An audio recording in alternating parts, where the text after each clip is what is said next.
ये कहानी है एक फॉरेंसिक पैथोलॉजिस्ट की जो कि लाशों का पोस्टमार्टम करता है और उसके साथ कुछ ऐसा हुआ जिसके बाद उसने अपनी जॉब हमेशा हमेशा के लिए छोड़ दिया। तो बी रेडी, क्योंकि मैं ये कहानी उसी के कैरेक्टर में जाकर सुनाने वाला हूँ। लेकिन उससे पहले आप सभी से रिक्वेस्ट है कि प्लीज इस चैनल को सब्सक्राइब कर लेना और हेडफोन्स लगा लेना और इस कहानी को देखने के बजाय सुनकर फील करने की ज्यादा कोशिश करना। तो चलिए शुरू करते हैं। हेलो दोस्तों, मैं एक फॉरेंसिक पैथोलॉजिस्ट हूँ और मेरा काम है लाशों का पोस्टमार्टम करना और ये पता करना कि उनकी मौत का असली कारण क्या था। हॉस्पिटल का वो हिस्सा जहाँ मैं काम करता हूँ वो बेसमेंट में है।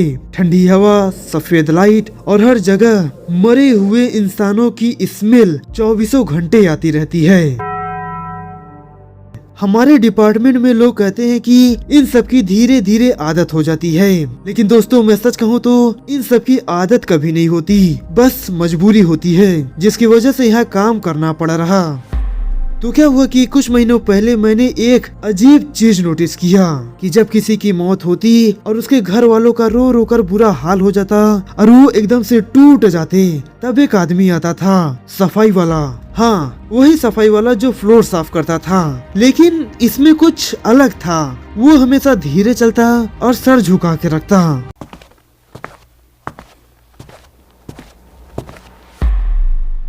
यहाँ तक कि पूरे हॉस्पिटल में उसकी आंखें भी किसी ने नहीं देखा था, लेकिन मैंने एक बार उसकी आंखें बाय मिस्टेक देख लिया था। और सच बताऊं, उसकी आंखें नॉर्मल तो बिल्कुल ही नहीं थी और पहली बार से ही मुझे ऐसा लगने लगा था कि जरूर इस इंसान में कुछ गड़बड़ है या कुछ तो अलग है। फिर धीमे धीमे टाइम बीतता गया और 2-3 महीने बाद एक दिन क्या हुआ कि मैं रिसेप्शन के पास खड़ा था। एक छोटी बच्ची की मौत हुई थी, उसके माँ बाप टूट चुके थे और उनका रो रो कर बुरा हाल हो चुका था। यहाँ तक कि उनकी चीखने चिल्लाने की आवाजें पूरे हॉलवे में गूंज रही थी।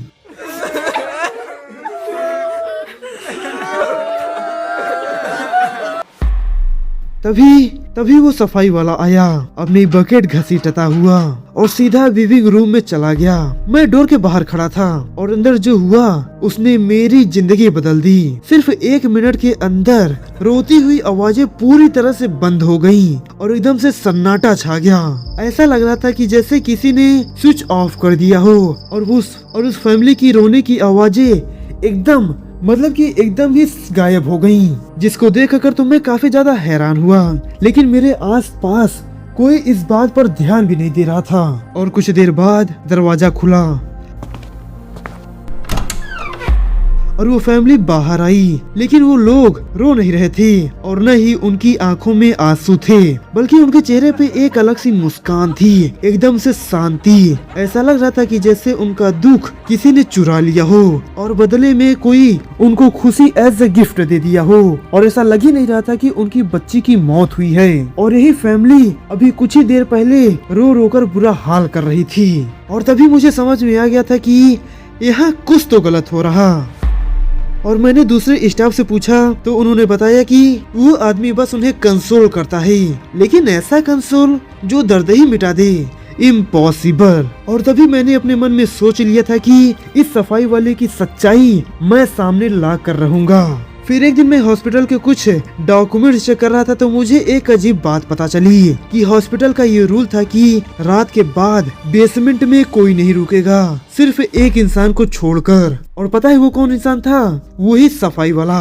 और उस रात मैंने सोच लिया था कि आज रात मैं इस सफाई वाले की सच्चाई सामने लाकर पटक दूंगा और कल सुबह पूरे हॉस्पिटल के सामने इसको एक्सपोज कर दूंगा।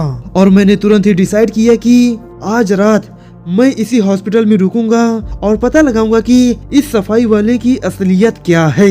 तो रात के करीब 5:30 बजे होंगे, सब लोग जा चुके थे।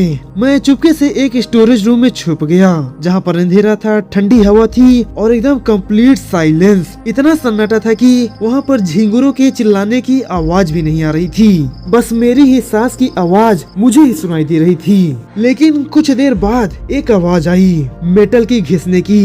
ऐसा लग रहा था कि कोई हैवी मेटल का चीज जमीन पर खींच रहा हो जबरदस्ती।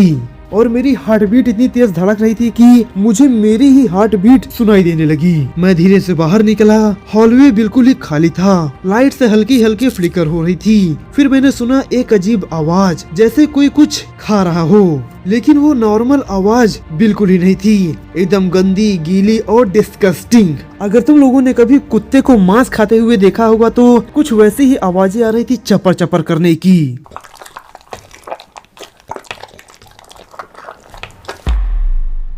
मैं धीरे धीरे कोल्ड स्टोरेज रूम के पास गया। दरवाजा आधा खुला था। मैंने अंदर झांका और जो मैंने देखा मैं आज तक भूल नहीं पाया। वो सफाई वाला एक लाश के ऊपर झुका हुआ था। उसका मुंह खून से भरा हुआ था। वो लाश को खा रहा था और ये देखकर मैं काफी ज्यादा डर गया, जिसकी वजह से मेरा पैर हिल गया और आवाज आ गई। वो सफाई वाला रुक गया और धीरे से मेरी तरफ मुड़ा। उसकी आंखें पूरी तरह से काली थी और उसके मुंह से लाश के टुकड़े लटक रहे थे और उसने कहा कि तुम्हें यहाँ नहीं होना चाहिए था। उसने धीरे से कहा। मैं भागना चाह रहा था लेकिन मेरी पूरी बॉडी जम गई थी। वो धीरे धीरे मेरी तरफ आया। उसकी चाल इंसानों जैसी बिल्कुल ही नहीं थी। उसने कहा कि तुमने देख लिया, और ये बात उसने मेरे कान के पास आकर फुसफुसाया। मैं रोकर कहा कि प्लीज प्लीज मुझे मत मारो।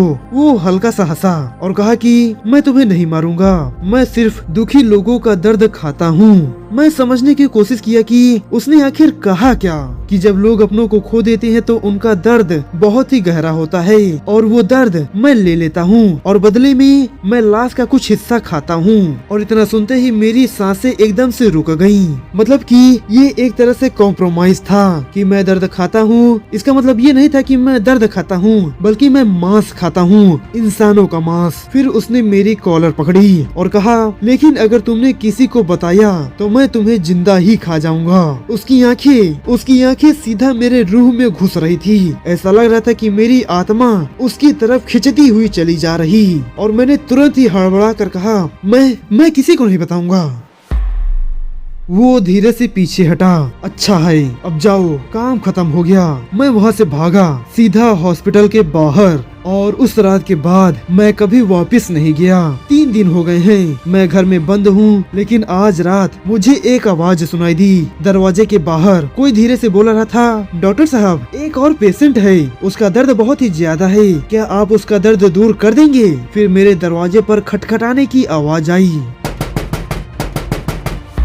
जिसके बाद मैं बेहोश हो गया। और जब मैं उठा तो मैं अपने घर पर था ही नहीं, बल्कि मैं अपने गांव, अपने पुश्तैनी घर पहुंच चुका था।